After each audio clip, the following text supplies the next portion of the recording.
ফুলবন্দেকে বৃন্দাবন মনে করেছে। আজকে ভগবান নিজে আচরণ করে শিখাচ্ছে, নিজে আচারিয়া জগৎকে শেখায়। আচরণ না করিলে ধর্ম শেখানো না যায়। তাহলে ফুলবন্দেকে বৃন্দাবন মনে করেছে, সহচরগণকে দেখে গোপীগণ মনে করছে আমার গৌরহরি। এমন অবতার জগতে আর হয়নি যিনি কিনা নিজে আচরণ করে জগৎকে শিক্ষা দিচ্ছেন। গৌরের কখনো রাধা ভাব, আবার কখনো কৃষ্ণ ভাব, আবার কখনো গৌরাঙ্গ ভাব। একজন ব্যক্তির মধ্যে তিন রকম ভাব, কখনো রাধা ভাব ধরছে, কখনো কৃষ্ণ ভাব ধরছে, আবার কখনো দুই দেহ মিলিত গৌরাঙ্গ ভাব ধরছে। এই একজন ব্যক্তির মধ্যে যে তিন রকম ভাব, এই গৌরীর ভাব কারা জানে? এই যে বাবা আমার এই গৌরীর ভাব, এই ভাব কারা জানে জানো না? ভাবে যারা গোপী তারাই জানে, যারা গোপী তারাই জানে। এই ভাবে যারা যারা গোপী এ ভাব তারাই জানে। হবে যারা গোপী তারাই জানে। বলিয়া দিয়ে ভাব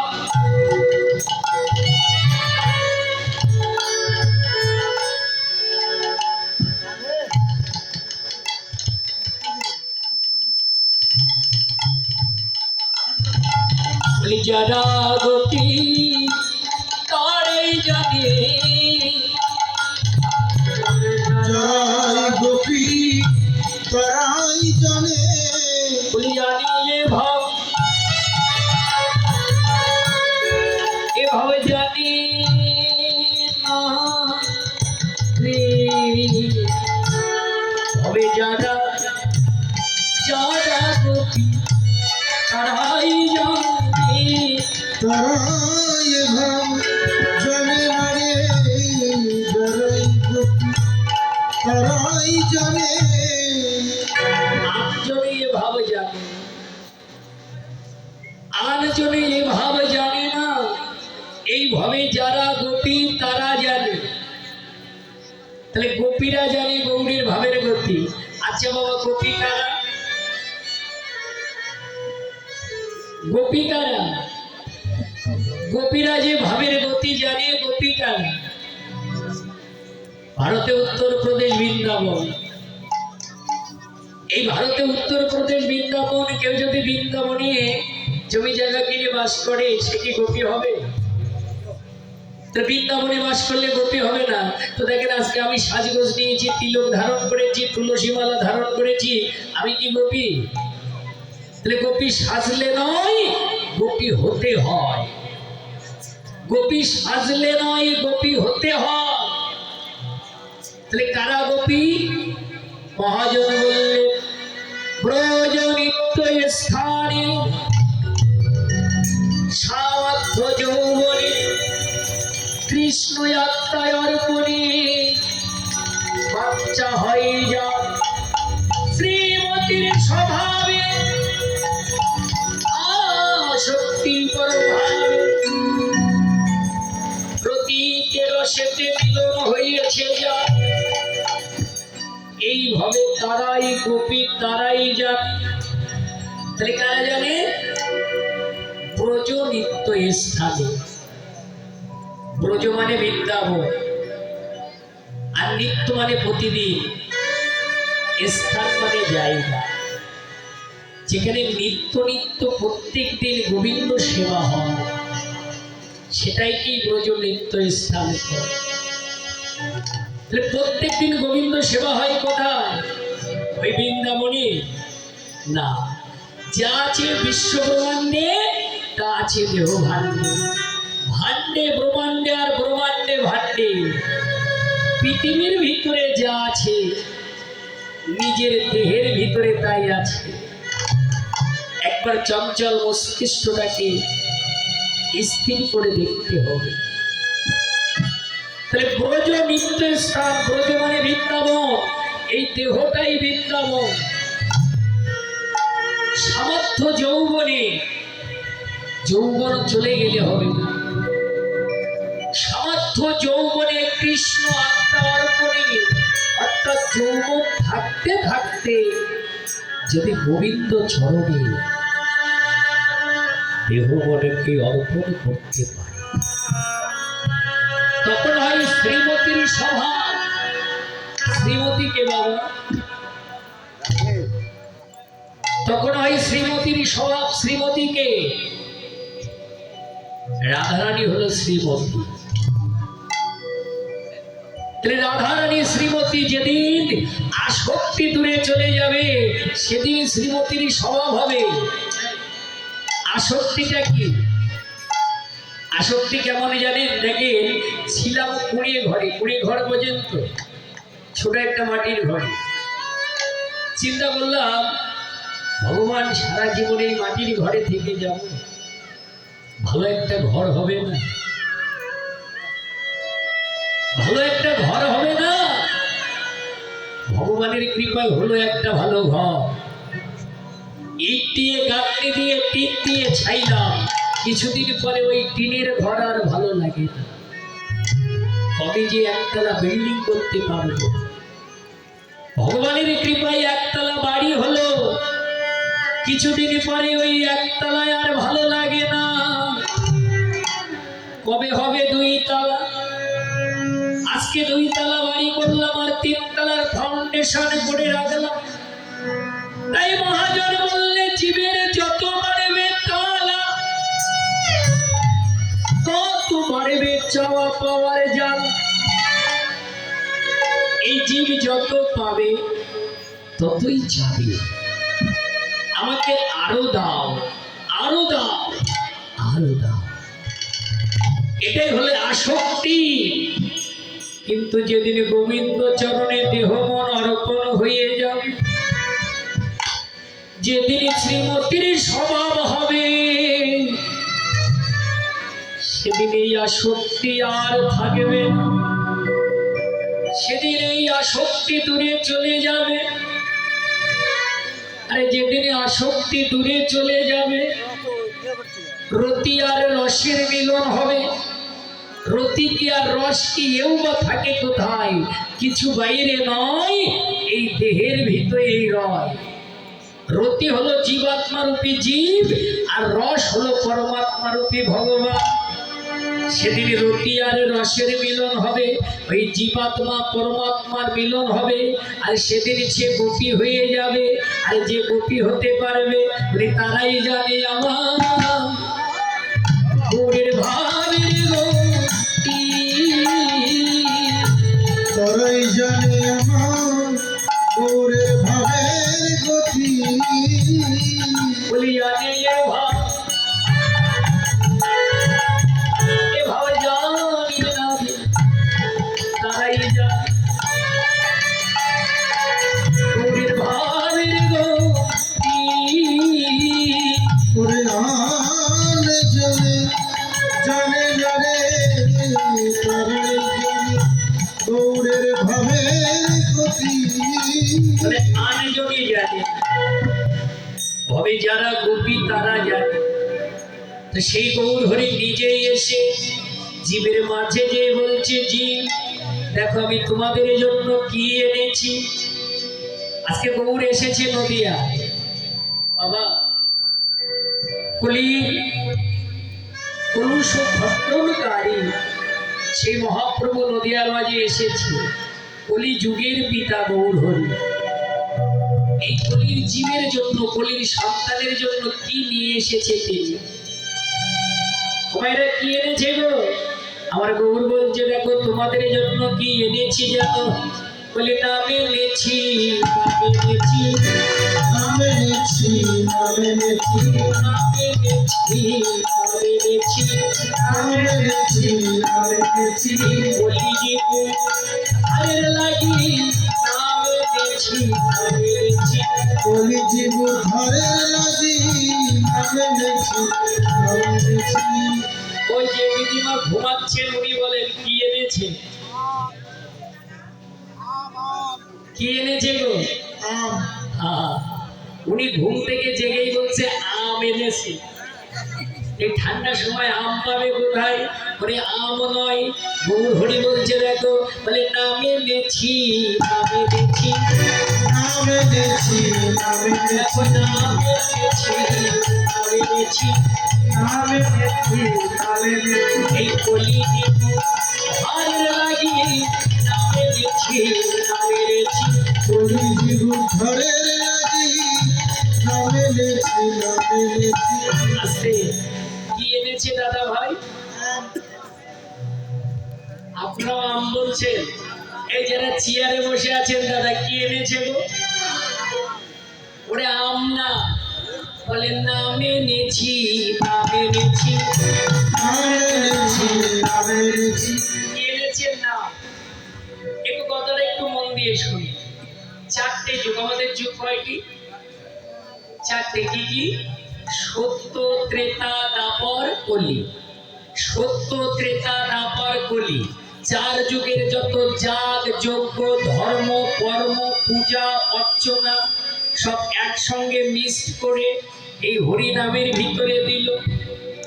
চার যুগের যত যাগ যজ্ঞ ধর্ম কর্ম পূজা অর্চনা যা ছিল একসঙ্গে মিক্স করে এই হরি নামের ভিতরে দিল।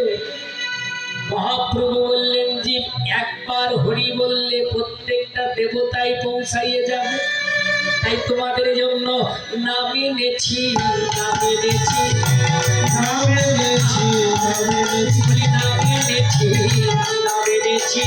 নাম এনেছি নাম এনেছি তাহলে কি বলছে দাদা? নাম এনেছি। আর এই সামনের এরা কি বলে জানেন? এদের দিকে তাকিয়ে দেখেন, এরা বলে নাম এনেছি, নাম এনেছি, নাম এনেছি নাম এনেছি নাম এনেছি, নাম এনেছি। নাম এনেছি নাম এনেছি ওই মোহমায়া এতে আছি, নাম এনেছি, নাম এনেছি। মোহমায়া মেতে আছে নাম এনেছি নাম এনেছি ও দিদিমা, পড়িয়ে গেল। আস্তে। ওনারা বলছে হরিনাম এনেছি, মহাপ্রভু বলছে নাম এনেছি, আর এনারা বলছেন না এনেছি। মহাপ্রভু বলছেন না আমি এনেছি, আর এরা বলছেন না মেনেছি। আচ্ছা কমিটির দাদা ভাইয়েরা, আপনারা কি হরিনাম মানেন? বলবে এই রাত্রে মাথা খারাপ হয়ে গেছে। হরিনাম যদি না মানি তাহলে এই কষ্ট করে 2 দিন ব্যাপী 4 দিন ব্যাপী এত টাকা খরচ করে, শুধু টাকা নয় এই যে শারীরিক পরিশ্রম দিয়ে এই যে হরিনামের আয়োজন কি করতাম। আচ্ছা আপনারা কে কেমন মানেন এটা আমি ঠিক বুঝতে পারছি না, ফার্স্ট টাইম এলাম তো। যদি হরিনাম মানেন, যে যে মানেন একটু হাত দোকানা তুলে দেখাবেন যে আমরা মানি, উঁচু করে তুলবেন। যারা মানেন তারা তুলবেন। এদিকে এই আপনারা মানেন না মানেন? ওখানে একজন এক হাত তুলে বলছে ইয়েস। আস্তে, মানে এক হাত তুলে দিয়েছে, কিছুটা মানে আর কিছুটা যাই হোক। আচ্ছা হরিনাম যদি মানেন, হরিনাম যদি মানেন, এই নাটক থেকে আসবার সময় এখানে একটা বিরাট কালী মন্দির আছে। এই যে আমি আসবার সময় দেখেছি, নাটক থেকে আসবার সময় বিরাট কালী মন্দির আছে। তাহলে হরিনাম যদি মানেন তাহলে কালী পূজা করতে গেলেন হরিনাম যদি মানেন তাহলে কালী পূজা করতে গেলেন কেন? একটু আগে তো আপনাদের সুন্দর করে কথাটা আমি বললাম যে 4টে যুগ, সত্য ত্রেতা দ্বাপর কলি, 4 যুগের যত যাগ যজ্ঞ ধর্ম কর্ম পূজা অর্চনা যা ছিল একসঙ্গে মিশ করে হরিনামের ভিতরে দেওয়া হলো। একবার হরি বলবে তো জীব, এই হ্যাঁ একবার হরি বললে জীব উদ্ধার। তাই একবার হরি বললে যদি জীব উদ্ধার হয় তাহলে পূজা করতে হয় কেন? কি শোনেন, কালী পূজা আপনারা না, আমরাও করি। আমরাও পূজা করি, কেন করি? না সামান্য হরি নাম, হরে কৃষ্ণ কৃষ্ণ কৃষ্ণ হরে হরে, হরে রাম রাম রাম হরে হরে, এই হরি নাম করলে যে আমি উদ্ধার হব এটা মানতে পারলাম না। তাই জন্য কালী পূজা দুর্গা পূজা সব করবো, আর লাস্টে কি হরি বলবেন। শুনে সারা রাত জেগে কালী পূজা করেন, আপনাদের দিকে আবার দিনের বেলায় হয় নাকি? কখন হয়? রাত্রে হয়। সারা রাত জেগে কালী পূজা করে সকালবেলা বলছে মা কালীর প্রতি একবার, মা কালীর প্রতি একবার কালী কালী বলো। কেউ বলে কি বলে? মা কালীর প্রতি একবার হরি হরি বল। হ্যাঁ, 5 দিন ধরে দুর্গা পূজা করে লাস্টের দিন বলছে মা দুর্গার প্রতি একবার হরি হরি বল। বিরাট কাত্তানি পূজা মাগুরায়। চিন্তা করলাম যাওয়ার পথে একবার দেখে যাই যে কিরম কাত্তানি পূজা। তো এখন যখন গেছি 4-5 জনে মিশে এমন জোরে এক ধাক্কা দিয়েছে, শুধু পাশের কয়টা মানুষ আমাকে চিনে ফেলে হয়েছিল বলে বাঁচা, তাহলে একেবারে শেষ হয়ে গেছে। কি আর 3-4 জন ধরে টেনে ফেলেছে। দাদা আপনি? বললাম আমাকে আর কেউ দেখছে না, ঠেলে এখানে দিয়ে দিয়েছে। বুঝতে পারছে? ওখানে যেয়ে দেখলাম লাস্টের দিন ডাক্তারির মধ্যে একবার হরি হরি। কেন? যে যাই করি না কেন লাস্ট ফিনিশিং হরি নাম বিনা জীবের কিছু নাই। মা দুর্গা, মা কালী, ডাক্তারিরা বলছে আমরা যোগমায়া, হেজি তোমরা আমার পূজা করেছো, কিন্তু উদ্ধার করার ক্ষমতা তো আমাদের নাই। ওই গৌর চরণে, গোবিন্দ চরণে যোগাযোগ করাইয়ে দিতে পারি, কিন্তু পারের তরি একমাত্র হরি। বুঝতে পারছেন? তাই একবার হরি নাম করলে প্রত্যেকটা দেবতায় পৌঁছেই যায়। কেমন না, বাচ্চা ছেলে বাবাকে বলছে বাবা আমি কাঁঠাল খাবো। কাঁঠাল চেনেন? 1 মিনিট একটু বলি শুনে। ও ভাইরা, আপনার কাঁঠাল চেনেন? ওই গায়ে কাটা কাটা ছোট ছোট, বলছি গায়ে কাটা কাটা ছোট ছোটটা কাঁঠাল, ওটা লিচু। হ্যাঁ, গায়ে কাটা কাটা বেশ বড়, ওটা হলো কি কাঁঠাল।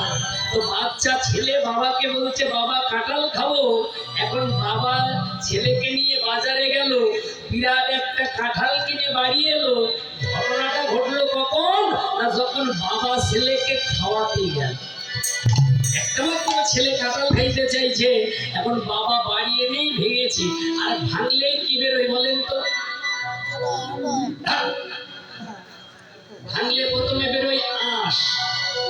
বাচ্চা ছেলে তো, বাচ্চা ছেলে বাবাকে বলছে বাবা এটা কি? বলছে বাবা এটা হলো আঁশ পোকা। বলছে আঁশ? তো আঁশের ভিতরে গোল গোল এটা কি? বলছে খোকা এটা হলো কোয়া। আপনারা কি বলেন? অনেকে বলে কুয়া বা অনেকে বলে রোয়া। বলছে এই সোয়ার ভিতরে গোল গোল এটা হলো রোয়া বা কোয়া। বলে এর ভিতরে গোল শক্ত এটা কি? বাবা বলে খোকা এটা হলো আটি বা বিচি। তাই বলি তো? বাবা বলছে খোকা এটা আটি বা বিচি। ছেলে বলছে বাবা এর ভিতরে লম্বা মতো এটা কি? বাবা বলে খোকা এটা হলো ডাঁটা। ছেলে বলে বাবা তোমার সোয়া কোয়া আটি ডাঁটা সব পেলাম, আমি তো কাঁঠাল খাবো, কাঁঠাল কই? বাচ্চা ছেলে বলছে তোমার সোয়া কোয়া আটি ডাঁটা আমি সব পেলাম, আমি তো কাঁঠাল খাবো, কাঁঠাল কই? বাবা বলছে খোকা হোস না বেসামাল, এই সোয়া কোয়া আটি ডাঁটা সব কয়টি মাল একত্রিত করে রাখলে হয় গোটা একটা কাঁঠাল। সোয়া কোয়া আটি ডাঁটা সব কয়টি মাল একত্রিত করে রাখলে যেমন হয় গোটা একটা কাঁঠাল। শিব, দুর্গা, লক্ষ্মী, সরস্বতী, কার্তিক, গণেশ যত দেব দেবতা একসঙ্গে মিস করলেই আমার মধুমাখা হরিনাম।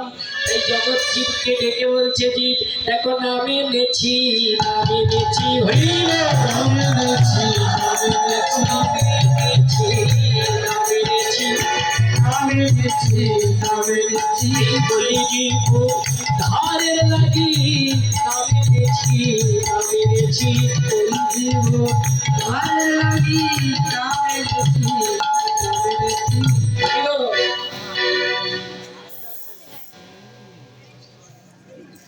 কি বলছে বলে নাম এনেছি বুঝতে পারছেন তো তাহলে সেই ভগবান এসে আজকে তরঙ্গিত গঙ্গাকে দেখে যমুনা মনে করেছে আর যমুনার তীরে যে ফুলবন আছে ফুলবনকে বৃন্দাবন মনে করেছে এবার কি করছে সহচরগণকে গোপীগণ মনে করছে মধ্যাহ্ন রজনীতে সেই রাস উৎসবের কথা ভেবে মহানন্দে আনন্দ যখন বেশি হয় তখন কি হয় কান্না হয় তো আনন্দ বেশি হলে বিরিয়াট নাচ হয় দুপুরে মায়েরা বিরিয়াট নেছিস আমি চোখে দেখিনি কিন্তু কানে শুনেছি ঠিক আছে? তো মহানন্দে আনন্দিত হয়ে আজ গৌর সুন্দর নৃত্য করেছে আর ভক্তরা ছুটে যায় আর বলে বলে সুরধরির তীরে আজিকে কে